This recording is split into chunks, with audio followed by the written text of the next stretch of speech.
أعوذ بالله من الشيطان الرجيم నేను బహిష్కరించబడిన శైతాన్ నుండి రక్షణ పొందడానికి అల్లాహ్ సర్వవ్యాపి.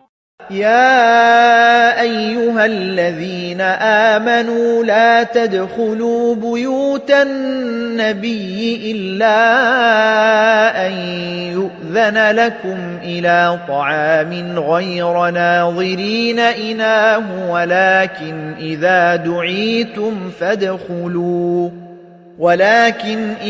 دعيتم فادخلوا فإذا طعمتم فانتشروا ولا مستأنسين لحديث إن ذلكم كان يؤذي النبي فيستحيي منكم والله لا يستحيي من الحق وإذا سألتموهن متاعا فاسألوهن من وراء حجاب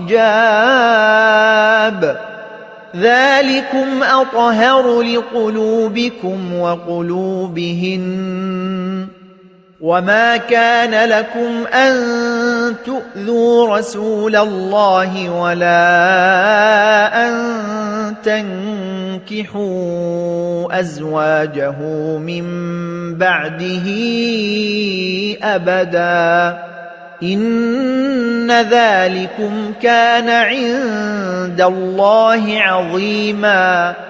ఓ విశ్వాసులారా, ప్రవక్త యొక్క ఇండ్లలోకి అనుమతి లేకుండా ప్రవేశించకండి. భోజనార్థం పిలువబడినప్పుడు ఆహారం సిద్ధపరిచే సమయం కొరకు వేచి ఉండకండి. కాని మీరు పిలువబడినప్పుడు తప్పకుండా వెళ్ళండి. అయితే భోజనం చేసిన వెంటనే వెళ్ళిపోండి. మరియు సాధారణ సంభాషణలో కాలక్షేపం చేస్తూ కూర్చోకండి. నిశ్చయంగా దీని వలన ప్రవక్తకు కష్టం కలుగుతుంది. కాని అతను మిమ్మల్ని పొమ్మనటానికి సంకోచిస్తాడు. మరియు అల్లాహ్ సత్యం చెప్పటానికి సంకోచించడు, సిగ్గుపడడు. మరియు మీరు ప్రవక్త భార్యలతో ఏదైనా అడగవలసి వచ్చినప్పుడు తెరచాటు నుండి అడగండి. ఇది మీ హృదయాలను మరియు వారి హృదయాలను కూడా నిర్మలంగా ఉంచుతుంది. మరియు అల్లాహ్ సందేశహరునికి కష్టం కలిగించటం మీకు తగదు. మరియు అతని తరువాత అతని భార్యలతో మీరు ఎన్నటికీ వివాహం చేసుకోకండి.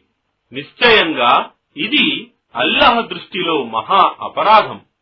إن تبدوا شيئا أو تخفوه فإن الله كان بكل شيء عليما.